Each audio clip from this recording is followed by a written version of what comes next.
नमस्कार साथियों, परीक्षण परिवार में आप सभी का स्वागत है। जैसा कि साथियों हम लोग क्या कर रहे हैं, केबीएस का प्रैक्टिस सेट देख रहे हैं। जो हमारा एग्जाम क्या है, नजदीक आ गया है, तो इसी के ऊपर हम लोग क्या कर रहे हैं, जो केबीएस में जितने भी शिक्षण शास्त्र आपके सीडीपी में पूछे जाते हैं उसका हम लोग क्या, इसके पहले साथियों हम लोग जितने भी प्रीवियस के आए हुए प्रश्न हम उसको देख लिए हैं।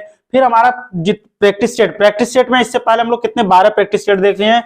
आज अगला देखेंगे साथियों कैसे कैसे आपको सीडीपी जो शिक्षण शास्त्र ये प्रश्न पूछे जाएंगे, हम उसको एक एक करके करते हुए आगे चलेंगे। तो चलिए साथियों, उससे पहले हम लोग शुरुआत करते हैं, देखते हैं आज का हमारा थॉट क्या है। साथियों कहा गया साथियों, आज जो तकलीफ है वही आने वाले कल का क्या है साथियों, सुकून है।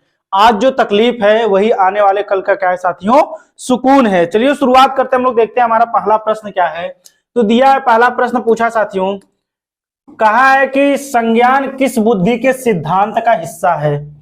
पूछा है संज्ञान किस बुद्धि के सिद्धांत का हिस्सा है। ऑप्शन ए है प्रतिदर्श सिद्धांत, ऑप्शन बी है समूह कारक सिद्धांत, ऑप्शन सी है गिलफोर्ड का सिद्धांत, ऑप्शन डी है फ्लूइड तथा क्रिस्टलाइज का सिद्धांत।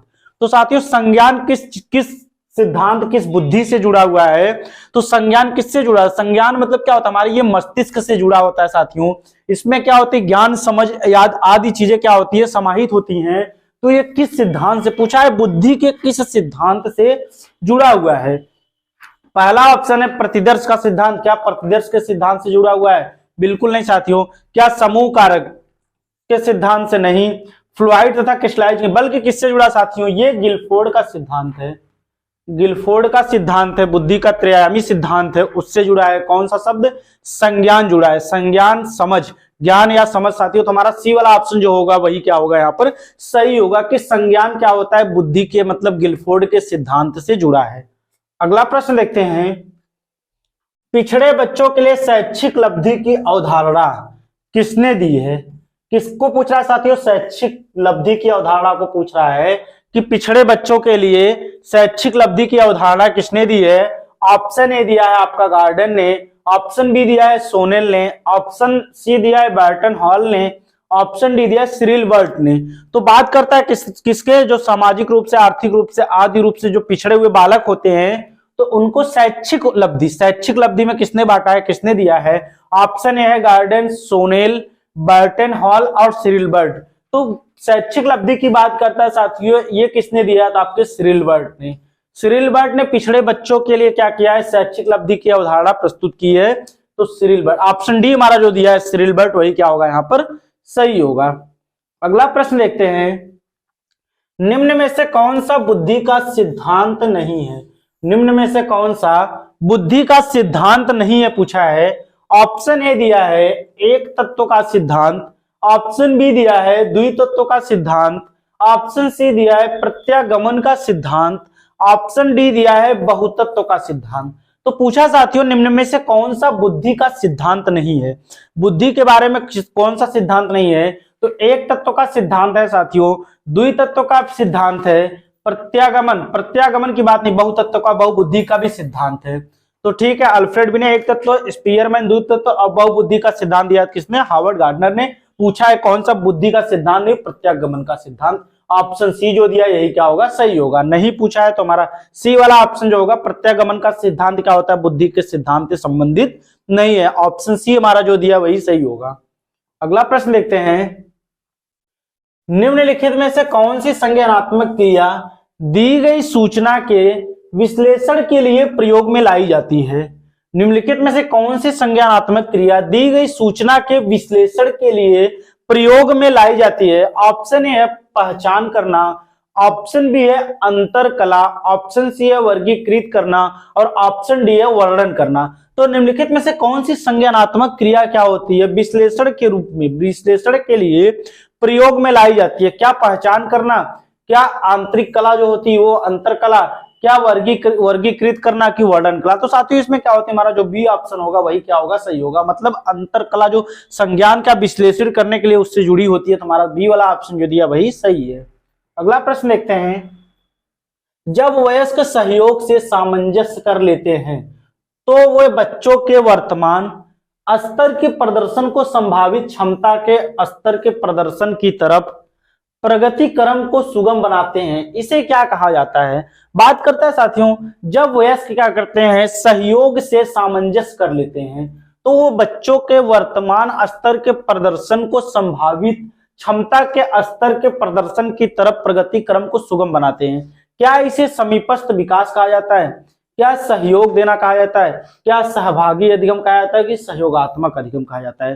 तो इसमें क्या होता है, जब वयस्क क्या होते हैं, सहयोग से सामंजस्य, मतलब सहयोगी रूप में उसमें क्या होते हैं, सामंजस्य स्थापित कर लेते हैं, तो वो बच्चों के वर्तमान स्तर के प्रदर्शन को क्या करता है, संभावित क्षमता के स्तर के प्रदर्शन के प्रगति के क्रम सुगम बनाते हो। तो समीपस्थ विकास नहीं होगा, सहभागी अधिगम, बल्कि क्या होगा, उसमें क्या रहा, वो सहयोग की बात कर रहा है, उसमें सहयोगात्मक रूप से वो क्या कर रहा है, उसमें सामंजस्य को स्थापित कर रहा है, वो क्या कर रहा है, सहयोग कर रहा है। तो हमारा बी ऑप्शन जो होगा वही क्या होगा, सही होगा।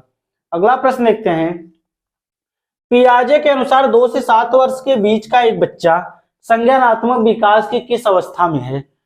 पियाजे के अनुसार 2 से 7 वर्ष के बीच का बच्चा संज्ञानात्मक विकास किस अवस्था में है? ऑप्शन ए पूर्व संक्रियात्मक अवस्था, बी है औपचारिक संक्रियात्मक अवस्था, सी है मूर्त संक्रियात्मक अवस्था और डी है संवेदी गामक अवस्था।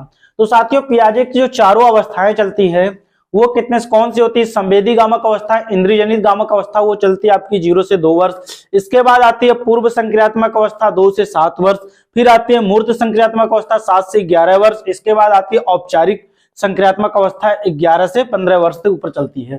तो बात करता है किसकी? पूर्व संक्रियात्मक अवस्था 2 से 7 और साथियों हमारा पहला ऑप्शन जो होगा वही क्या होगा, सही होगा, पूर्व संक्रियात्मक अवस्था।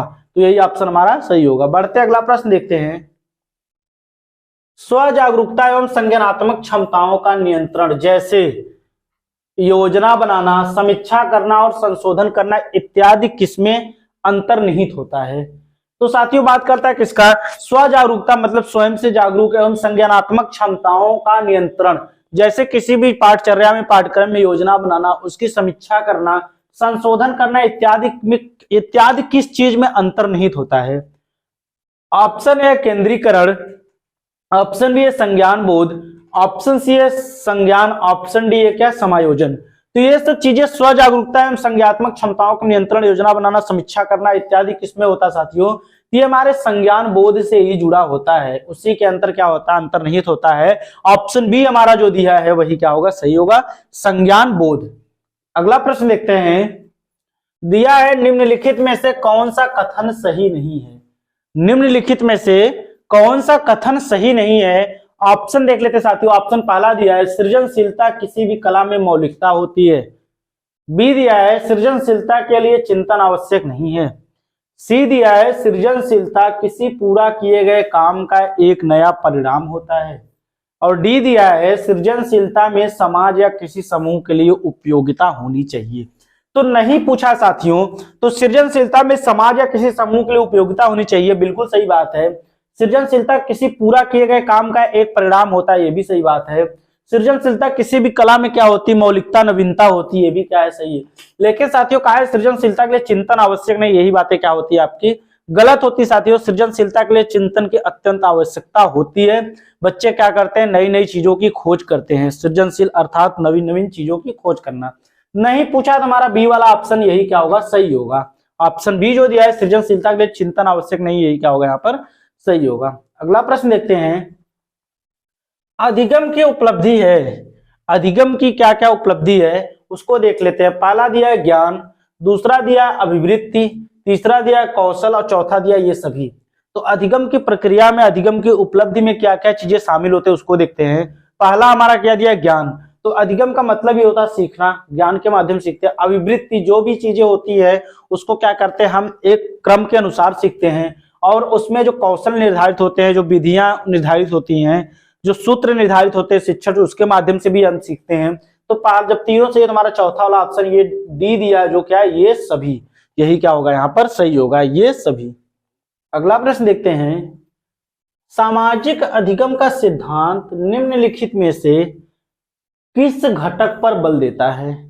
सामाजिक अधिगम का सिद्धांत निम्नलिखित में से किस अधिगम पर बल देता है? ऑप्शन ए प्रकृति पर, ऑप्शन बी है पोषण पर, ऑप्शन सी अनुकूलन पर, ऑप्शन डी है पाठ संशोधन पर। तो सामाजिक अधिगम की बात करता है साथियों, ये किस चीज से जुड़ा है? तो सामाजिक अधिगम हमारे समाज से जुड़ा है। बच्चा क्या करता है, अपने समाज में अनुक्रिया करके, क्रिया करके क्या करता है, कोई भी चीज उसको सीखता है, अपने व्यवहार के माध्यम से वो क्या करता है, सीखता है। तो ये किससे जुड़ा है, किस पर बल देता है? तुम्हारा बी वाला ऑप्शन जो दिया है, पोषण जो दिया है, यही क्या होगा यहाँ पर सही होगा साथियों। ऑप्शन बी जो दिया है वही क्या होगा यहाँ पर सही होगा। अगला प्रश्न देखते हैं, बंडूरा के सामाजिक अवलोकन पर आधारित अधिगम सिद्धांत में निम्नलिखित में से कौन सी प्रक्रिया होती है?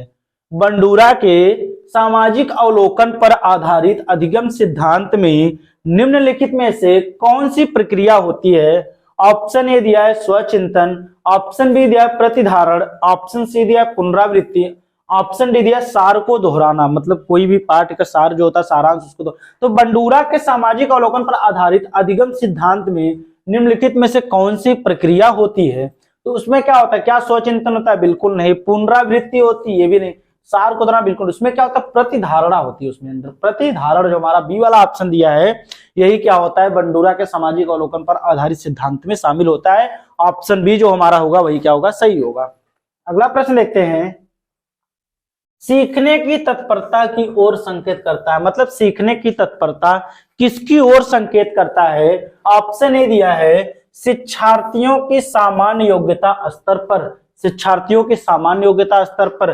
बी है सीखने के साध्यात्मक में शिक्षार्थियों का वर्तमान संज्ञानात्मक स्तर।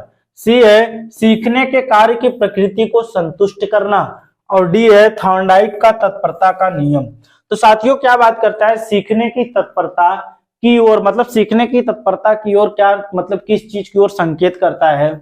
ऑप्शन पहला दिया शिक्षार्थियों की सामान्य योग्यता स्तर पर, नहीं साथियों। सीखने के कार्य की प्रकृति को संतुष्टि, ये भी नहीं थॉर्नडाइक, तो बल्कि क्या होगा इसमें जो चीज हमारा बी ऑप्शन जो दिया है क्या, क्योंकि इसमें कहा सीखने के साध्यात्मक में शिक्षार्थियों का वर्तमान और उनका जो संज्ञानात्मक स्तर होता है वही क्या होता है, सीखने के लिए सबसे महत्वपूर्ण माना जाता है। ऑप्शन बी जो दिया है वही क्या होगा हमारा सही होगा।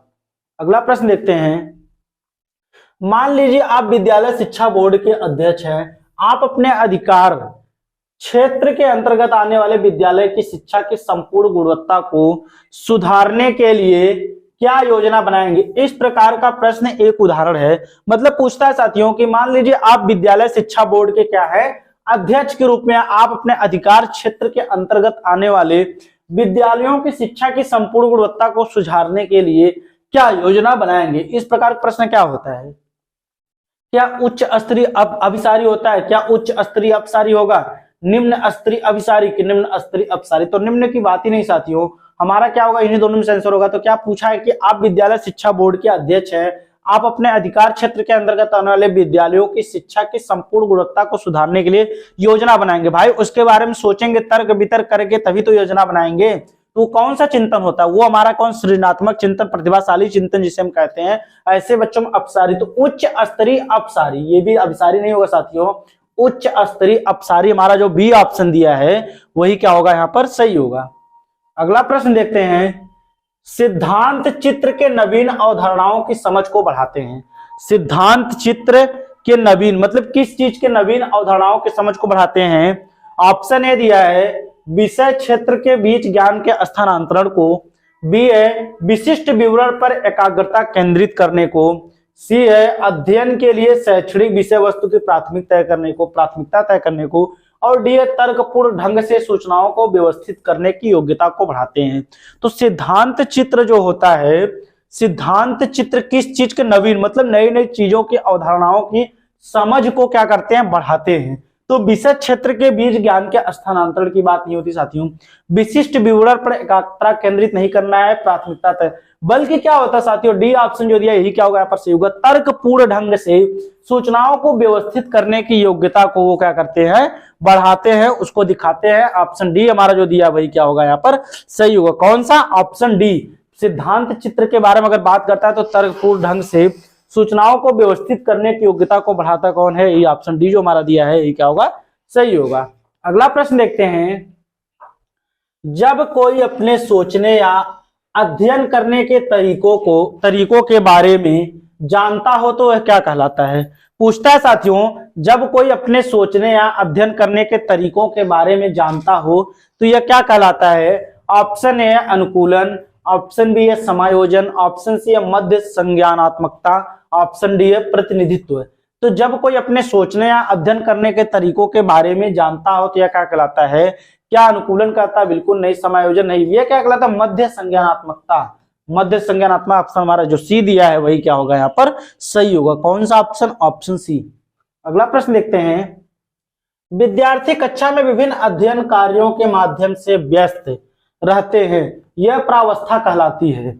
विद्यार्थी कक्षा में विभिन्न अध्ययन कार्यों के माध्यम से क्या करते हैं, व्यस्त रहते हैं, यह प्रावस्था क्या कहलाती है। ऑप्शन ए संलिप्तता प्रावस्था, बी है खोज प्रावस्था, सी है व्याख्या प्रावस्था, डी है मूल्यांकन प्रावस्था।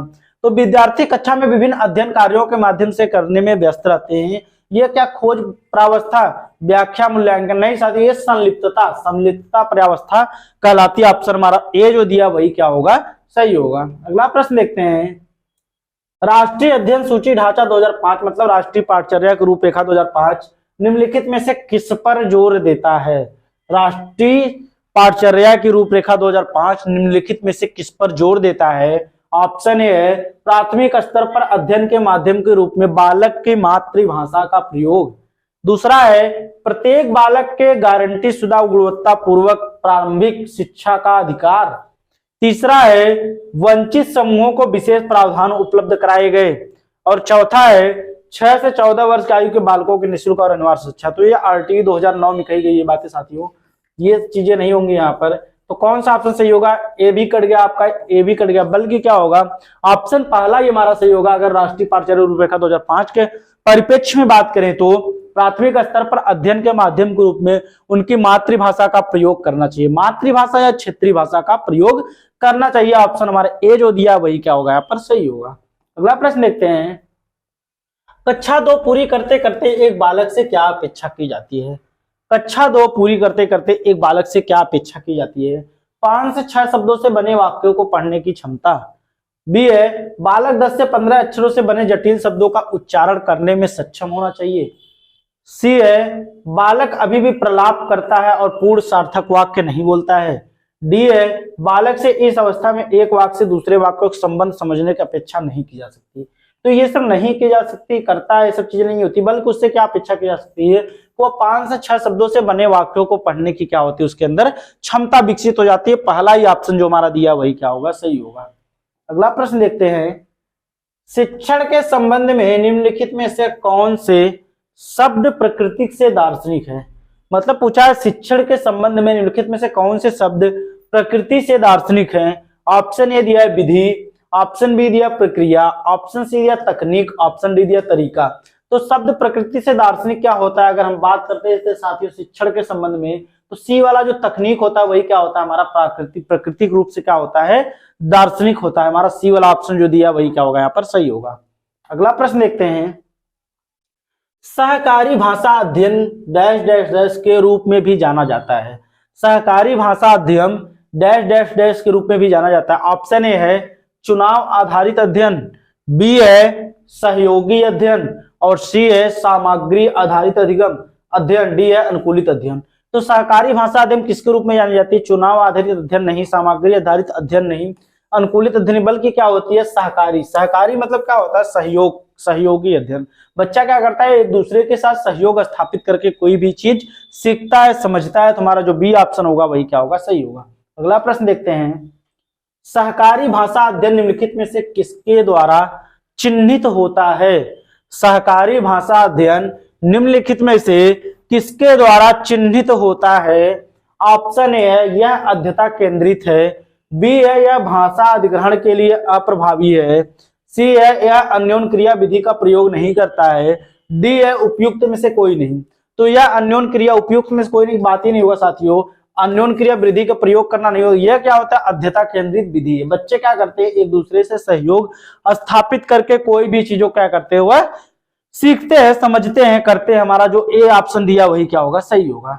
अगला प्रश्न देखते हैं, इनमें से कौन से शब्द दो भाषाओं को समझने की क्षमता रखने लेकिन स्वयं को केवल एक भाषा से अभिव्यक्त करने की क्षमता से संदर्भित है। तो इनमें से कौन से शब्द दो भाषाओं को समझने से की क्षमता रखने लेकिन स्वयं को केवल एक भाषा से अभिव्यक्त करने की क्षमता से संदर्भित है? ऑप्शन ए दिया है क्रमागत द्विभाषावाद, बी है उत्तरोत्तर द्विभाषावाद, सी है ग्राही द्विभाषावाद और डी है साथ साथ। तो साथ साथ नहीं होगा, उत्तरोत्तर क्रमागत एक हो जाएगा। ग्राही मतलब क्या होता है, कोई भी चीज उसको सुनकर, द्विभाषावाद मतलब क्या होता है, दो भाषाओं को समझने की क्षमता रखते हैं लेकिन केवल स्वयं को केवल एक भाषा के अभिव्यक्त करने को क्षमता से संवर्धित करते हैं। हमारा जो सी ऑप्शन होगा वही क्या होगा, सही होगा साथियों, ग्राही द्विभाषावाद। हमारा जो सी ऑप्शन वही सही होगा। अगला प्रश्न देखते हैं, इनमें से कौन सा एक व्यावसायिक कौशल वैज्ञानिक सिद्धांत या एक प्रयोग का योजनाबद्ध निष्पादन है? इनमें से कौन सा एक व्यावसायिक कौशल या वैज्ञानिक सिद्धांत या एक प्रयोग का योजनाबद्ध निष्पादन है? जिज्ञासा विधि, समस्या हल करना, संश्लिष्ट विधि या प्रदर्शन। तो कोई भी चीज क्या होता है, व्यवसायिक कौशल वैज्ञानिक सिद्धांत या प्रयोग करना किसमें शामिल है? वो समस्या समाधान विधि होती है साथियों। उसमें क्या करता है बच्चा, किसी भी समस्या समाधान को करने के लिए उस पर अपनी तर्क वितर्क चीजें को करता है, समस्या का फिर क्या करता है, समाधान करता है। हमारा जो बी ऑप्शन दिया वही क्या होगा यहाँ पर सही होगा। अगला प्रश्न देखते हैं, इनमें से कौन सा कक्षाओं में शिक्षक अनुबोधक की भूमिका निभाता है? इनमें से कौन सा कक्षाओं में शिक्षक अनुबोधक की भूमिका निभाता है? ऑप्शन ए दिया है शिक्षक कक्षा का पूर्ण प्रभारी है, बी है शिक्षक विद्यार्थियों की सहायता तभी करे केवल जब आवश्यक है, सी है शिक्षक बालकों के साथ कक्षा विधियों के प्रत्येक चरण में भाग लेता है, डी है शिक्षक विद्यार्थियों को परियोजना कार्य करने में सावधान प्रशिक्षण देता है। तो बात किसकी करता है साथियों, कौन सा शिक्षक अनुबोधक की भूमिका निभाते हैं? तो हमारा बी वाला ऑप्शन सही होगा कि बात क्या करता है, शिक्षक विद्यार्थी की सहायता तभी करे केवल जब उन्हें क्या होती है, सहायता की आवश्यकता होती है। वही क्या होगा, हमारा चारों ऑप्शन बी ऑप्शन जो दिया है वही क्या होगा यहाँ पर सही होगा। अगला प्रश्न देखते हैं, इनमें से कौन सी गैर मौखिक संकेत है? इनमें से कौन सा गैर मौखिक संकेत है? ऑप्शन है आवाज का स्वर, बी है अक्षर संप्रेषण, सी है प्रश्न पूछना, डी है कक्षा में उत्तर। तो गैर मौखिक संकेत पूछता है तो साथियों ये सब चीजें नहीं होंगी, ये तो पता होगा आपको। ये क्या होगा, हमारा पहला ही ऑप्शन आवाज का करना, आवाज का स्वर जो होता है, आवाज का स्वर ये क्या होता है, गैर मौखिक संकेत में आएगा आवाज का स्वर। हमारा पहला ऑप्शन जो दिया वही सही होगा। अगला प्रश्न देखते हैं, देखना और सुनना संप्रेषण की प्रक्रिया के किस भाग के घटक हैं? किसको साथियों, देखना और सुनना संप्रेषण की प्रक्रिया के किस भाग के घटक हैं? ऑप्शन ए है स्रोत के, ऑप्शन बी है प्रेषक के, ऑप्शन सी प्राप्तकर्ता के, ऑप्शन डी है मीडिया के। तो देखना और सुनना अगर संप्रेषण की बात करता है साथियों तो किसके स्रोत है हमारे, तो मीडिया के घटक हैं। ऑप्शन डी जो दिया वही क्या होगा यहाँ पर सही होगा, मीडिया के घटक हैं। अगला प्रश्न देखते हैं, अध्ययन सूची सर्वोत्तम रूप से के रूप में व्याख्यायित होती रहती है। मतलब क्या होता है, व्याख्यायित होती है। अध्ययन सूची सर्वोत्तम रूप से के रूप में, मतलब यहाँ डैश डैश रहेगा, के रूप में व्याख्यायित होती रहती है। ऑप्शन ए है विद्यार्थियों के लिए निश्चित लक्ष्य प्राप्त करने की कोशिश, बी है प्रक्रिया का मूल्यांकन करने वाले शिक्षक, सी है ज्ञान का एक निकाय जिसका प्रबंध करना, डी है उक्त सभी। तो अध्ययन सूची सर्वोत्तम रूप से किसके रूप में क्या होती है, व्याख्यायित होती रहती है। तो विद्यार्थियों के लिए निश्चित लक्ष्य प्राप्त करना सही है साथियों, प्रक्रिया का मूल्यांकन करने के लिए शिक्षक की आवश्यकता ये भी सही है, ज्ञान का निकाय जिसका प्रबंध करना ये भी सही। तो डी वाला ऑप्शन हमारा जो दिया यही क्या होगा, सटीक उत्तर होगा साथियों, जिसमें सभी जब तीनों ऑप्शन सही है तो हमारा कौन सा ऑप्शन सही होगा, जो डी दिया वही क्या होगा सही होगा। अगला प्रश्न देखते हैं, विद्यालय प्रणाली में पढ़ाई गई सामग्री का पूर्ण समुच्चय के रूप में जाना जाता है। विद्यालय प्रणाली में पढ़ाई गई सामग्री का संपूर्ण समुच्चय के रूप में जाना जाता है। ऑप्शन है कोर्स रूपरेखा, बी है पाठ्यक्रम, सी है उत्पाद और डी है अध्ययन सूची। तो विद्यालय प्रणाली में पढ़ाई गई सामग्री का पूर्ण समुच्चय क्या माना जाता है, क्या कोर्स रूपरेखा जानी जाती है? नहीं साथियों, उत्पाद नहीं, अध्ययन सूची नहीं, बल्कि वो हमारा पाठ्यक्रम जो होता है वही जाना जाता है। ऑप्शन बी हमारा जो दिया है वही क्या होगा यहाँ पर सही होगा कि पाठ्यक्रम के रूप में वो क्या होता है साथियों, जाना जाता है। अगला प्रश्न देखते हैं, अध्ययन परिणाम बताना शिक्षण विज्ञान विश्लेषण के किस भाग के अंतर्गत आता है? अध्ययन परिणाम बताना शिक्षण विज्ञान विश्लेषण के किस भाग के अंतर्गत आता है? ऑप्शन ए अन्योन क्रिया चरण, बी है पूर्व संक्रिया चरण, संक्रिय चरण, सी है मूल्यांकन चरण, डी है प्रतिक्रिया चरण। तो ये किसके चरण के अंतर्गत आता है, अध्ययन परिणाम बताना। तो ये हमारा क्या होता है, मूल्यांकन के अंतर्गत क्या होता है, अध्ययन परिणाम बताते साथियों। उसमें क्या होता है, सभी चीजों के गुणों दोषों आदि चीजों पूरा चीज जानकर उसका मूल्यांकन किया जाता है। ऑप्शन सी हमारा जो दिया वही क्या होगा, सही होगा। देखते हैं अगला प्रश्न, डैश डैश डैश आयोग की संस्तुति के आधार पर शिक्षा पर पहली राष्ट्रीय नीति 1968 में भारत सरकार द्वारा बनाई गई थी। मतलब किसके द्वारा, मतलब कौन सी शिक्षा नीति थी उसके द्वारा। तो ऑप्शन दिया है कोठारी, बी यशपाल, सी फ्रॉवेल, डी टैगोर। तो टैगोर, फ्रॉवेल, यशपाल ने साथियों ये ऑप्शन पहला हमारा था, डी एस कोठारी। ये कब आता है साथियों, राष्ट्रीय नीति 1968, 1966 से 64, 66, 68 रहता है साथियों, 64 से 66 तक रहता है इसमें। और क्या पूछा है, किस आयोग की संस्तुति के आधार पर पहली राष्ट्रीय नीति 1968 में भारत सरकार द्वारा बनाई गई। तो हमारा कोठारी आयोग यही जो 1964 होता है, इसी की संस्तुति पर 1968 में पहली शिक्षा नीति आती है साथियों। ऑप्शन हमारा जो दिया है, ए ही जो दिया है वही क्या होगा, सही होगा। तो साथियों ये थे हमारे 30 प्रश्न जो क्या हुए, कंप्लीट हुए साथियों। तो ठीक है, तो आप हमारे चैनल को अगर सब्सक्राइब नहीं किए तो पहले हमारे चैनल को आप लोग सब्सक्राइब कर लें और शेयर करें जमकर साथियों। वीडियो कमेंट लाइक करना ना भूलें साथियों, और वीडियो को एकदम जमकर शेयर करते रहे साथियों, क्योंकि आपके शेयर करने से क्या होता है, हमें दुगनी ऊर्जा प्राप्त होती रहती है। ठीक है साथियों। तो साथियों अगर कोई भी आपको डाउट हो तो आप कमेंट सेक्शन में पूछ सकते हैं। तो आप साथियों, तो हमारा साथ देने के लिए आप सभी का बहुत बहुत धन्यवाद।